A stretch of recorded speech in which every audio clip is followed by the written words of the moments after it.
इसमें ये तो तय है कि गठबंधन के अंडर ही चुनाव लड़ा जाएगा। इंडिया गठबंधन के बैनर के तले चुनाव लड़ा जाएगा। समाजवादी और कांग्रेस सब साथ में है।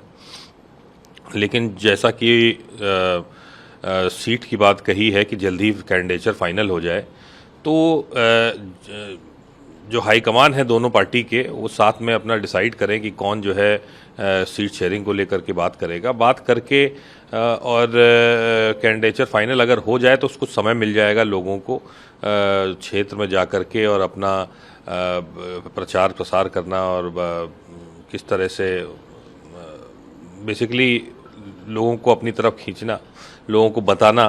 तो कोई भी बिना गारंटी के जो है आजकल पब्लिक में जाना नहीं चाहता है। वो चाहता है कि जो है अगर टिकट हमारी पार्टी को मिल रहा है तभी हम लोग मेहनत करें।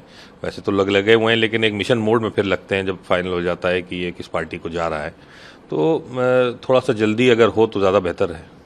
लेकिन अभी तो इलेक्शन में वक्त है, क्या आप लोग, क्योंकि आप भी मौजूदा सांसद हैं, आप लोगों से भी राय ली जाती होगी और आप लोगों का भी इसमें इन्वॉल्वमेंट रहता है, कितनी मंशा है आप लोगों की, कितनी सीट्स होनी चाहिए, कितने पे आपकी तैयारी है? क्या देखिए, वही जैसा मैंने कहा कि कितनी सीट्स होनी है, कितनी सीट्स नहीं होनी है, ये हमारे हाईकमान तय करेगा।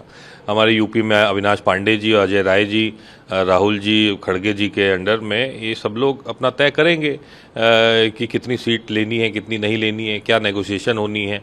अब बाकी सहयोगी दलों से जो नेगोशिएशन होनी है वो लोग वो तय करेंगे। हमारा पर्सनल व्यू पॉइंट है कि थोड़ा जल्दी अगर ये प्रोसेस हो जाए तो ये बेहतर रहेगा कैंडिडेट्स के लिए। लेकिन जो फाइनल कॉल है वो हाईकमान को ही लेना है, अखिलेश जी को लेना है, राहुल जी को लेना है। उसमें बहुजन समाज और काशीराम जी की प्रशंसा करी कि किस तरह से उन्होंने जो दलित वोट बैंक था उसको उन्होंने कंसोलिडेट किया, उनके लिए काम किया। हालांकि उन्होंने अपने आप को भी कि उस वक्त कांग्रेस से जो सपोर्ट दलितों का हटा, क्योंकि जो एक्शन प्लान था वो शायद उसमें डिले हुआ, जिसकी वजह से वो जो वोट बैंक था वो कांग्रेस से थोड़ा खिसका था। देखिए, राहुल जी ये स्पष्ट कह चुके हैं कई बार कि अगर उत्तर प्रदेश में विशेषकर जो हमारा वोट बैंक हुआ करता था, जो हमें अक्सर वोट किया करता था, जो कांग्रेस की विचारधारा से जुड़े थे, जो दलित वर्ग के लोग थे, कहीं ना कहीं कांग्रेस की गलतियों की ही वजह से वो हमसे बिछड़ा और उनको अल्टरनेटिव मिला बहुजन समाज पार्टी के रूप में। मान्यवर कांशीराम जी की मेहनत से, मान्यवर कांशीराम जी के विचारधारा से उनको कहीं ना कहीं अल्टरनेटिव मिला, तो वो चले गए। ये बात स्पष्ट है। लेकिन अब जो जिस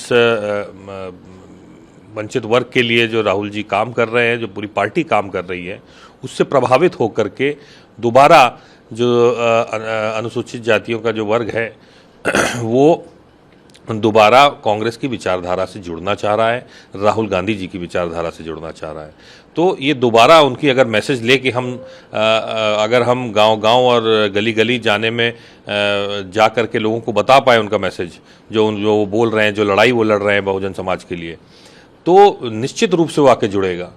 उनका जुड़ना ना जुड़ना हम लोगों की मेहनत और हम लोगों की जिस तरह से हम लोग गांव-गांव जाएंगे उसके ऊपर अब निर्भर करेगा।